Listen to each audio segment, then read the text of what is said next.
جناب نبی اکرم صلی اللہ علیہ وسلم کی نبوت و رسالت پر دلالت کرنے والے بہت ساری دلیلیں اللہ تعالیٰ نے نازل فرمائیں۔ انہی میں سے ایک مہر نبوت تھی۔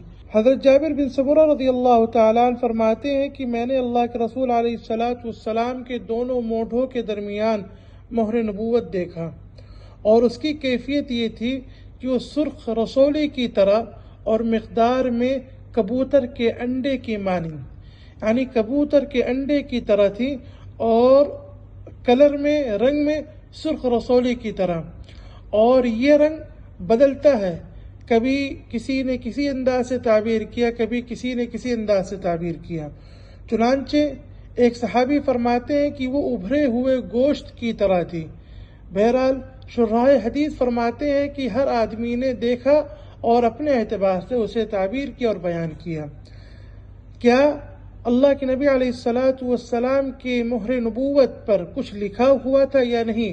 اس کے بارے میں مفسرین کے دو قول ہیں۔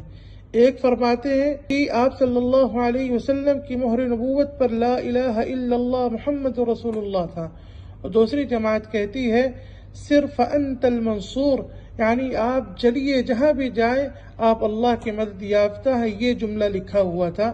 لیکن صحیح قول یہ ہے کہ یہ دونوں باتیں ثبوت کے درجے کو نہیں پہنچتی ہیں۔